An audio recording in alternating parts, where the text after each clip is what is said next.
السلام علیکم ورحمۃ اللہ وبرکاتہ۔ Welcome to the learning Quran. The learning Quran میں خوش آمدید۔ اور سورۃ نمل کی آیت نمبر 72 سے ہم دوبارہ سے سٹارٹ کرنے لگے ہیں۔ Late start. اعوذ باللہ من الشیطان الرجیم، بسم اللہ الرحمن الرحیم۔ شروع اللہ کے نام سے جو بڑا مہربان اور نہایت رحم کرنے والا۔ قل فرما دیجئے، ایسا شاید ان کہ یکونو ہو گیا ہو، ردیفا قریب، لکم تمہارے لیے، بعض کچھ، الذی وہ جس تستعجلون تم جلدی کرتے ہو۔ آپ ان سے کہیے کہ کیا عجب ہے کہ جس عذاب کے جلد آنے کا تم مطالبہ کر رہے ہو، اس کا ایک حصہ تمہارے قریب ہی آ لگا ہو۔ کافروں کا جلد عذاب لانے کا مطلب اس بنا پر نہیں تھا کہ وہ فی الواقع یہ چاہتے تھے کہ ان پر عذاب نازل ہو، بلکہ اس سے ان کا مطلب یہ تھا کہ اگر وہ آپ کے ان وعدوں کو جھوٹا سمجھتے ہیں تو آپ انہیں کہہ دیجئے کہ یہ عین ممکن ہے کہ ایسے عذاب کا کچھ حصہ عنقریب تمہیں اپنی گرفت میں لے لے۔ عذاب کے اس کچھ حصے کا آغاز تو جنگ بدر سے ہی ہو گیا تھا، پھر آپ کی زندگی میں اس کچھ حصے کی کئی اقساط سے ان کافروں کو سابقہ پیش آتا رہا، اور اس عذاب کا زیادہ حصہ بلکہ اصل عذاب تو انہیں آخرت میں بھگتنا پڑے گا۔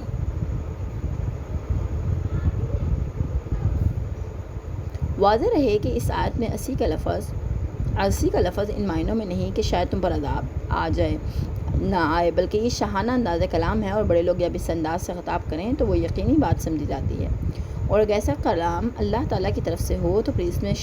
شبے کی کوئی گنجائش نہیں ہوتی، کیونکہ اللہ تعالیٰ کے ارادہ اور فعل میں کچھ فرق نہیں۔ ارادہ تو دور کی بات ہے، اللہ تعالیٰ تو جو کچھ چاہے وہ ہو کے رہتا ہے، کیونکہ اللہ تعالیٰ تو فرماتے ہیں کن اور وہ فیکون، ہو جا اور وہ ہو جاتا ہے۔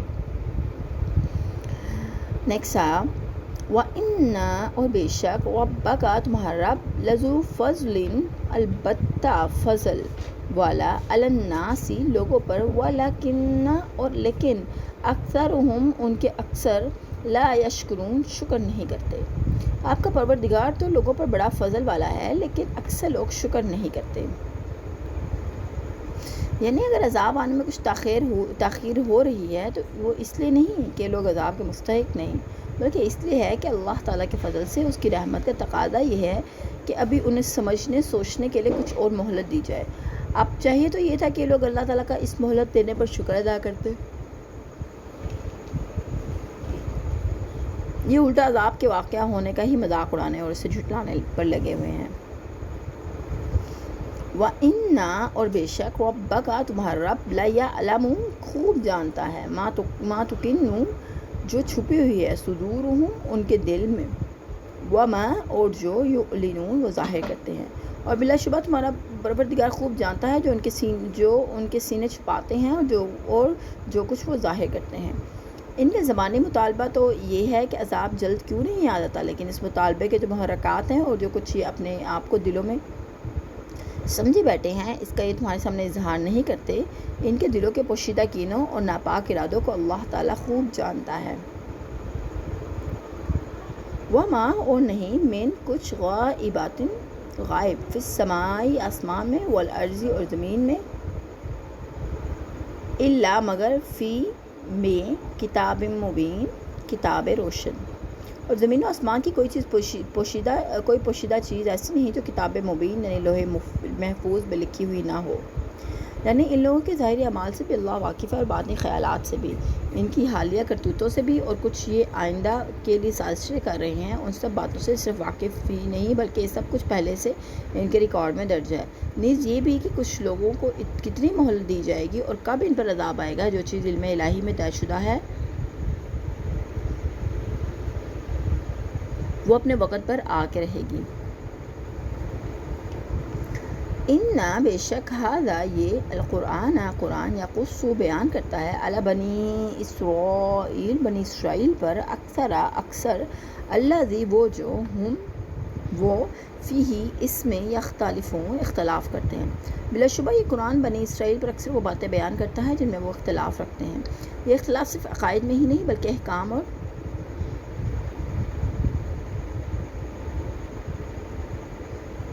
میں بھی تھے۔ عقائد کے اختلاف یہ تھے، احکام اور فرقوں میں بھی تھے۔ عقائد کے اختلاف یہ تھے، مثلا یہود ہی ایک فرقہ آخرت کا منکر بن گیا تھا، پھر ان میں کچھ فرقوں کا آخرت کے متعلق تصور ہی غلط تھا، جس کا قرآن نے کئی مواقع پر ذکر فرمایا ہے۔ عیسائیوں میں عیسیٰ علیہ السلام کے بارے میں اختلافات تھے، کچھ انہیں اللہ کا نعوذ باللہ بیٹا قرار دیتے تھے، کچھ انہیں اللہ ہی سمجھتے تھے نعوذ باللہ، کچھ بیٹے کو باپ کی طرح قدیم سمجھتے تھے اور کچھ مخلوق اور حافظ قرار دیتے تھے، کچھ یہ کہتے تھے کہ اللہ تعالیٰ نے اپنے سارے اختیارات اپنے بیٹے کو سونپ دیے، کچھ کہتے تھے کہ وہ تین میں کا تیسرا ہوں،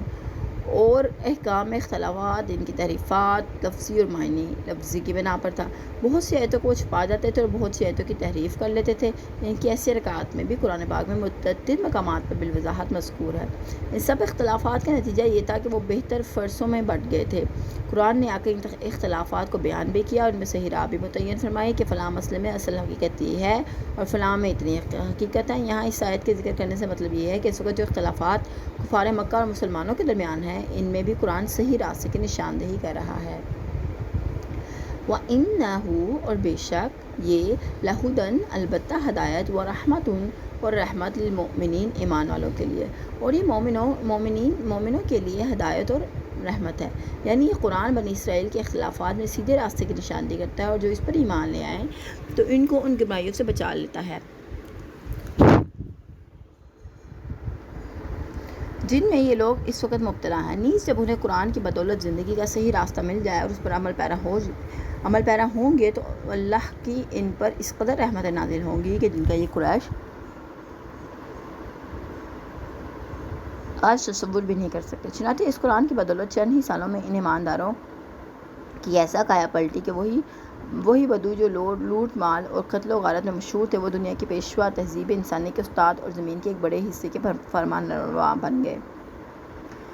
نہ بے شک ربا کا تمہارا رب یقضی فیصلہ کرتا ہے بینہم ان کے درمیان بحکم ہی اپنے حکم سے، وہوا اور وہ العزیز غالب العلیم علم والا ہے۔ آپ کا پروردگار اپنے حکم سے ان کے درمیان فیصلہ کر دے گا اور وہ زبردست اور سب کچھ جاننے والا ہے۔ یعنی جو کفار اس وقت آپ سے بر وقت الجھے رہتے ہیں اور مسلمانوں کو تنگ اور پریشان کرتے ہیں، ان کا مذاق اڑاتے ہیں، ان کے درمیان اور مومنوں کے درمیان جلد ہی اپنا فیصلہ نافذ کرنے والے ہیں، اور اس کے فیصلے کے نفاذ کی کوئی طاقت روک نہیں سکتی، کیونکہ وہ سب سے زبردست ہے۔ نیز ان کے فیصلے میں غلطی کا بھی امکان نہیں، یعنی کہ اللہ تعالیٰ کے فیصلے میں۔ وتوکل علی اللہ وتوکل پس بھروسہ کر اللہ اللہ پر، انکا بے شک علی پر بے شک تم علی پر الحق المبین واضح حق، آپ اللہ پر بھروسہ کیجئے، یقیناً آپ صریح حق پر ہے۔ یعنی قریش کی تکذیب، استہزاء اور اعز ثانیہ اور اس سازشیں فی الواقعہ پریشان کرنے والی باتیں ہیں، آپ ان سے زیادہ اثر نہ لیں، بلکہ ہر وقت اللہ پر بھروسہ کریں، آپ یقیناً صحیح راستے پر جا رہے ہیں اور اللہ ہمیشہ حق کا ساتھ دیتا ہے، لہذا وہ ضرور اور بروقت آپ کی مدد فرمائے گا۔ انکا بے شک تم لا تسمعون تم نہیں سنا سکتے الموتیٰ مردوں کو، ولا تسمعوا اور تم نہیں بنا سکتے صم بہروں کو الدعاء پکار اذا ولوا جب وہ مڑ جائیں مدبرین پیٹ پھیر کر۔ نہ تو آپ مردوں کو سنا سکتے ہیں اور نہ ایسے بہروں کو جو آپ کی پکار سن سکتے ہیں جو پیٹ پھیر کر بھاگے جا رہے ہوں۔ اس آیت میں موتیٰ سے مراد وہ لوگ ہیں جن کے دل مردہ ہو چکے ہیں، یعنی آپ ان کی نصیحت اور ہدایت نہ تو ان لوگوں کو کچھ فائدہ دے سکتی ہے جن کے دل مر چکے ہیں، نہ ان کو جن کے دلوں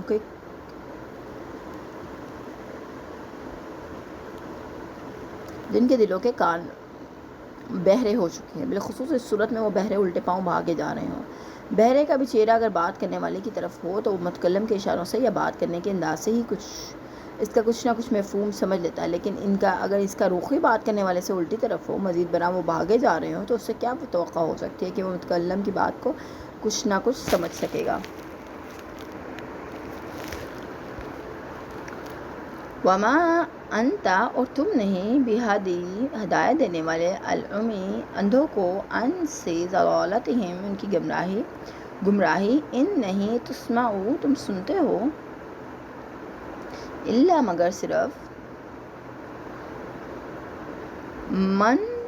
جو یؤمنو ایمان لاتا ہے بھی آیات انہیں ہماری آیتوں پہ فہم پس وہ مسلمون فرمانبردار، اور نہ ہی آپ بندوں کو گمراہی سے بچا کر راہ راست پہ لا سکتے ہیں، اور آپ تو صرف ان کو سنا سکتے ہیں جو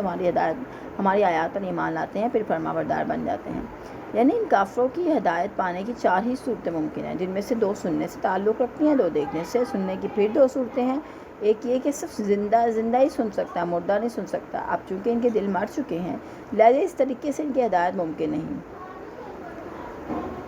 دوسری صورت یہ ہے کہ سماعت رکھنے والا تو بات سن سکتا ہے لیکن بہرا نہیں سن سکتا، یہ لوگ چونکہ دل کے بہرے ہیں لہذا یہ صورت بھی ناممکن ہوئی۔ تیسری صورت یہ تھی کہ ہو تو بہرا مگر کم از کم وہ توبہ تو کرتا ہو اور بات سننے کی کچھ خواہش تو رکھتا ہو، اس صورت میں بھی کچھ اشاروں اور انداز و خطاب سے اس کے کچھ نہ کچھ پلے پڑ سکتا ہے، مگر یہ لوگ تو پیٹ پھیرے بھاگے جا رہے ہیں لہذا یہ تیسری صورت بھی ناممکن ہوئی۔ اور چوتھی صورت یہ ہے کہ ہدایت کا طالب اگر کچھ سن سکتا ہے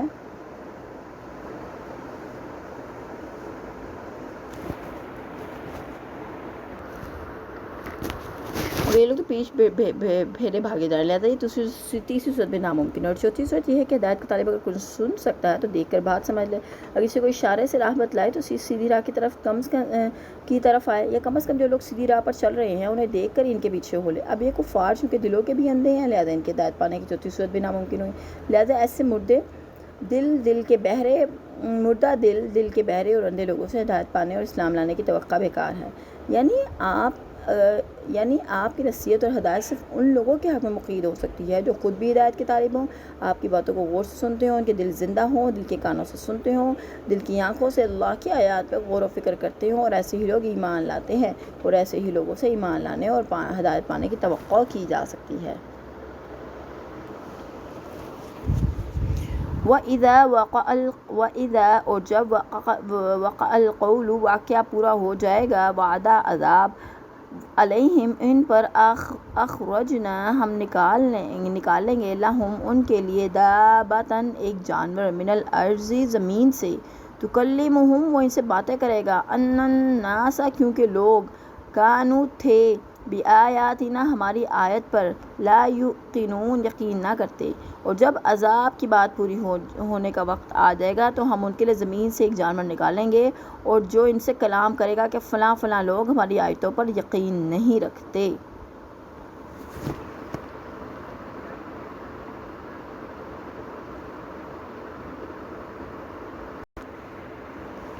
وَيَوْمَ اور جس دن نحشر ہم جمع کریں گے، من سے، کل امت ایک گروہ، فوجن ایک گروہ، ممن سے جو، یکذب جھٹلاتے تھے، بآیاتنا ہماری آیتوں کو، فہم پھر وہ، یوزنون اب ان کی جماعت بندی کی جائے گی۔ اور جس دن ہمارے امت سے ایسے لوگوں کی ایک فوج اکٹھی کریں گے جو ہماری آیات کو جھٹلاتی تھی، پھر ان کی گروہ بندی کی جائے گی۔ اس آیت میں دابہ کا لفظ استعمال ہوا ہے جس کا مادہ دبب ہے، اور دب بمعنی عام رفتار مشی، ہلکی یا سست رفتار سے چلنا ہے۔ اور دابہ ہر اس جاندار کو کہتے ہیں جو ہلکی چال چلتا ہو، خواہ وہ پیٹ کے بل چلے جیسے سانپ اور چھپکلی وغیرہ، یا خواہ وہ دونوں پاؤں پر چلے جیسے انسان اور بندروں کی بعض اقسام، یا 4 پاؤں پر چلے جیسے وحشی جانور اور چوپائے وغیرہ۔ نیز مذکر و مؤنث کے لیے اس کا یکساں استعمال ہوتا ہے۔ قرآن میں یہ لفظ دیمک کے لیے بھی آیا ہے جس نے حضرت سلیمان علیہ السلام کی وفات کے بعد ان کی لاٹھی کو چاٹ کھایا تھا اور وہ ٹوٹ گئی تھی۔ اس آیت میں جس دابہ کا ذکر ہے معلوم تو یہ ہوتا ہے کہ وہ انسان کی شکل کا یا اس سے ملتا جلتا ہوگا۔ تکلم کا لفظ اس قیاس کی تائید کرتا ہے، تاہم یہ ضروری بھی نہیں۔ جس طرح دابہ کا خروج خرق عادت ہوگا، اسی طرح اس کا لوگوں سے کلام کرنا بھی خرق عادت ہو سکتا ہے۔ بہرحال یہ بات یقینی ہے کہ اس کا خروج علامات قرب قیامت میں سے ایک علامت ہے، جیسا کہ درج ذیل حدیث سے واضح ہوتا ہے۔ نمبر 1، حضرت ابو ہریرہ رضی اللہ تعالیٰ عنہ کہتے ہیں کہ رسول اللہ صلی اللہ علیہ وآلہ وسلم نے فرمایا، 3 باتیں جب ظاہر ہو جائیں تو اس وقت کسی کو ایمان لانے کا کوئی فائدہ نہ ہوگا، الا یہ کہ وہ پہلے ایمان لا چکا ہو اور نیک اعمال کرتا رہا ہو۔ ایک سورج کا مغرب سے طلوع ہونا، دوسرا دجال کا نکلنا، اور تیسرے دابۃ الارض کا خروج۔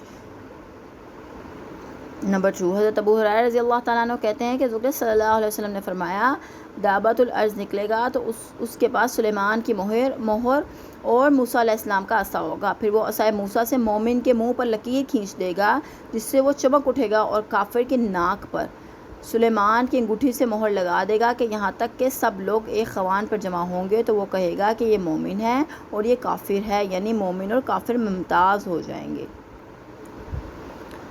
حضرت حذیفہ بن سید غفاری فرماتے ہیں کہ ایک دفعہ حضرت صلی اللہ علیہ وسلم ہم پر برآمد ہوئے جبکہ ہم گفتگو میں مشغول تھے۔ آپ نے پوچھا کیا باتیں کر رہے ہو؟ ہم نے عرض کیا قیامت کا ذکر کرتے تھے۔ آپ نے فرمایا قیامت اس وقت تک قائم نہ ہوگی جب تک تم اس سے پہلے یہ 10 نشانیاں نہ دیکھ لو۔ پھر آپ نے نشانیاں بتلائیں: دھواں، دجال، دابۃ الارض، سورج کا مغرب سے نکلنا، نزول عیسیٰ ابن مریم، یاجوج ماجوج کا خروج، 3 مقامات پر زمین کا خیف، مشرق میں، مغرب میں، جزیرہ عرب میں، اور ان نشانیوں کے بعد ایک آگ پیدا ہوگی جو لوگوں کو یمن سے نکال کر ہانکتی ہوئی اس کے محشر یعنی سرزمین شام کی طرف لے جائے گی۔ بعض دوسری روایت سے معلوم ہوتا ہے کہ قیامت سے پہلے صفا پہاڑی پھٹے گی اور اس میں سے ایک جانور نکلے گا جو لوگوں سے باتیں کرے گا کہ اب قیامت نزدیک ہے، اور سچے ایمان والوں اور چھپے منکروں کی منکروں کو نشان دے کر جدا کر دے گا۔ دابۃ الارض سے متعلق بہت سی رتب و بابس اقوال و دریات بعض تفاسیر میں درج ہے، مگر معتبر روایات سے تقریباً اتنا ہی ثابت ہے جو ہم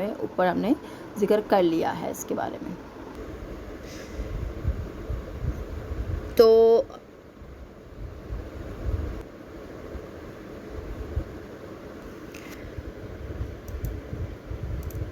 چلیں آج کے لیے اتنا ہی، ہم نے آیت نمبر 83 مکمل کر لی ہے۔ انشاءاللہ نیکسٹ ویڈیو میں ملاقات ہوگی۔ ٹل دین ٹیک کیئر، اللہ حافظ۔